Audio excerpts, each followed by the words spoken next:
Hey folks, Jamie Lundell here. Today we're going to talk a little bit more about twist Damascus and actually go through a little bit of the twisting process. So one thing that we're going to be doing is we're going to be working on, I've already forged out these bars. They're 9-layer bars of, let's see if you can see that, hopefully that focuses. It's 1095 and 15N20. Generally, any of the 10 series is going to work pretty well along with 15N20. The thing that you really want to look at is the heat treat properties, and you want to be combining metals that have very similar heat treat properties. I think Peter did a video about that earlier on, so you can kind of look back through the feed and see if you can find some of that information. But you'll notice that I'm not working with a square bar. What I've done is I forged it square and then I forged it octagonal. And what that does is it is going to relieve some of the stress on the corners when I twist. If these were sharp 90-degree corners, it's really incredibly stressful. That twisting process is incredibly stressful on the welds that you have that are creating the between your layers here, and coming out to those corners get a huge amount of stress on them, and so by forging it into an octagon, it is less stressful. It also is going to have less possibility of having an inclusion once I twist it and then forge it flat again or forge it square from there, because we're going to want to forge it square to then restack it into multiple bars, at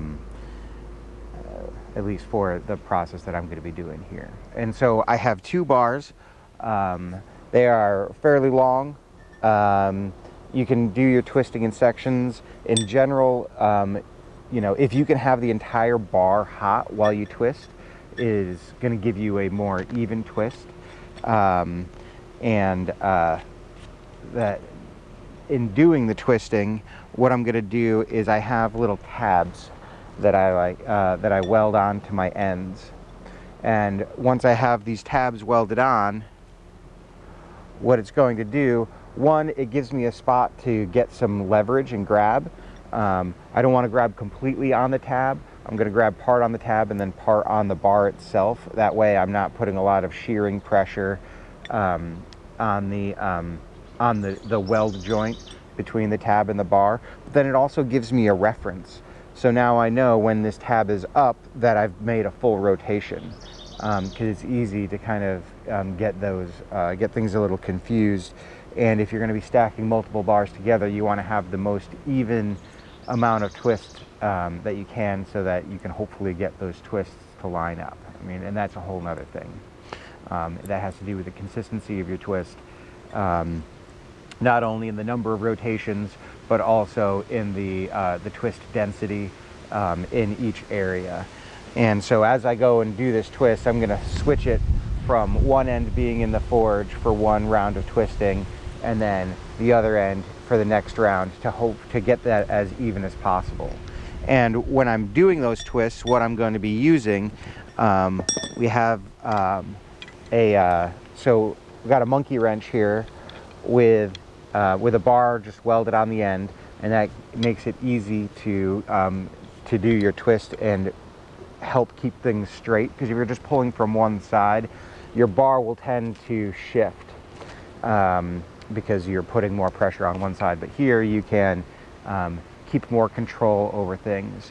Now, this is one good method. The next thing would be to look at using a monkey wrench that's set up in the same way, or a pipe wrench, I'm sorry. And what that's going to do is it's going to allow you to, if there is a spot where you don't have a lot of twist, if you have less twist in one spot in the bar, you can use this guy to come in and grab and isolate certain areas to twist, which is going to be a lot more difficult to do with the monkey wrench, because the monkey wrench will just grab these flats, and since it is an octagon, you'll often have difficulty with it slipping, and that's a thing that you want to avoid. And it's also a thing why those tabs are so handy, is that when it's in the vise, the end is also being supported by those tabs, and you're less likely to spin in the vise, which can be incredibly frustrating when you're trying to get this done. So we're gonna go to the forge and well, we're gonna get these tabs welded on, then go to the forge and start the twisting. One last note on this is that we're gonna want to get pretty much to a welding heat when we do the twist, because it is such a stressful operation in working the Damascus. We want it to be as hot as it can be, you know, and that will help things go more evenly.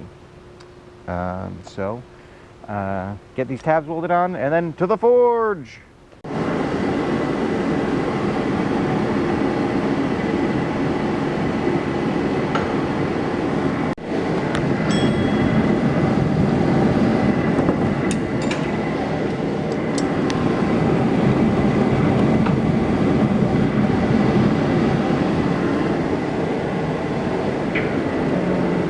So the important part is grabbing a little bit of the bar along with the tab in the vise.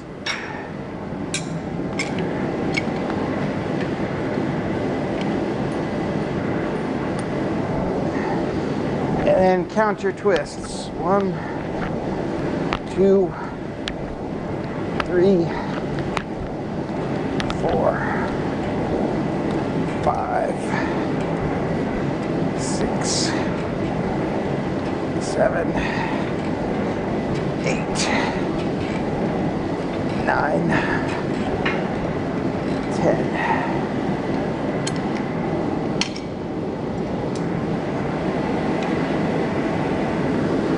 Now when I put this back in, I'm going to flip this around. That way, if one end was hotter than the other, we start evening that out by twisting the other side first.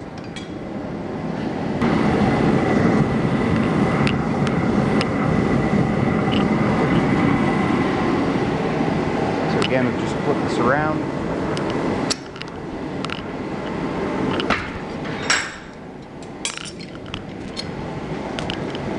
Always want to make sure that you're remembering which way you started twisting so you don't start untwisting it.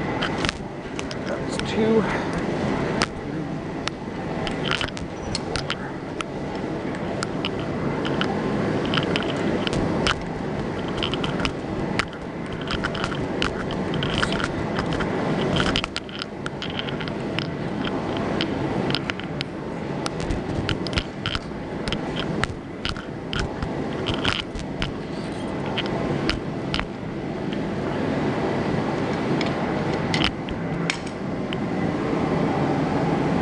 Alright, so that's 10 twists on the first heat and 10 on the second.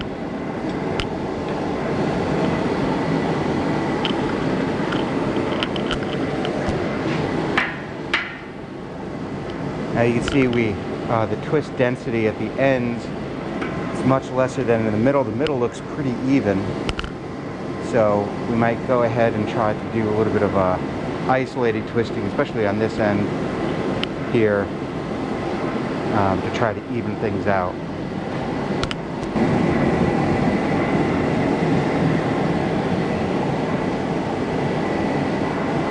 Alright, so now we're going to try to do a little bit of an isolated twist up at this end.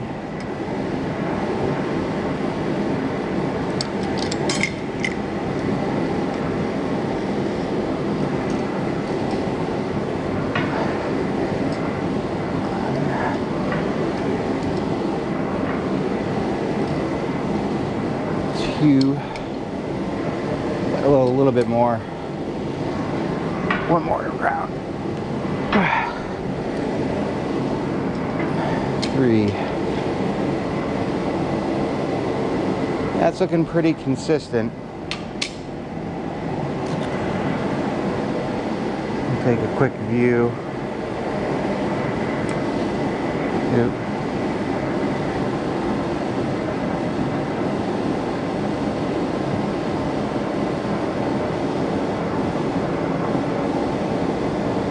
have a little bit at the ends that doesn't quite twist. But what we have here looks pretty even, so we're going to go with that.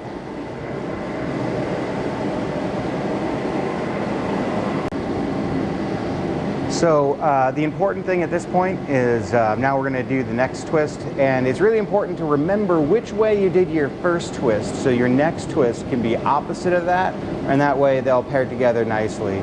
I can't tell you how many times that I've started twisting something and realized that I was twisting it the wrong way. So don't be like me. Pay attention to what you're doing.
So at this point, we have everything all twisted up. You can see that the twists are pretty even. And at this point, it's either cutting them up and stacking them, or just welding them together like this. So that's basically the process that I go through to make my twists. I was twisting from 3/4 inch hex stock. So the thing to really consider is, as you go through, they're going to need to get re-squared, so they're going to reduce from that. And generally I do all my stacking up at around 1/2 inch, and then you got to consider how much you're going to forge out from there. So I put 24 twists in each of those bars. They were 14 inches long, so I don't want my end piece to probably be more than 24 inches. Because 1 inch or 1 twist per inch is generally a pretty good pattern. You can go tighter than that and you can go looser than that, but in general I find that 1 twist per inch or somewhere around there is kind of what you're looking for. So you got to do a lot of consideration of the size material that you're starting with and the size material that you're going to end up with. And you don't want to forget about the removal of material to get down into the interesting parts of that twist. So if I go down to 1/2 inch and then I want to, you know, basically figure I'm going to forge that down a bit and then remove some material, you want to consider probably about 50% material loss in order to get to that 25% cut into those twisted bars from either side, and that'll start giving you that really interesting looking pattern. However, developing that pattern is going to be a thing that you got to decide for on yourself, and figure out what part of the twist you want to reveal. And going through and doing that, you can create some really interesting stuff. I mean, you might take that bar, cut it diagonally down, flip it inside out, so now you see a cross section of the twist going through the whole bar. I don't know, there's lots of different options. Anyways, if you have questions about this stuff, if you want more information about how I'm going through and continuing this process or whatnot, just put it in the comments. Let me know what you think, and I'll do my best to answer your questions. I hope all's well.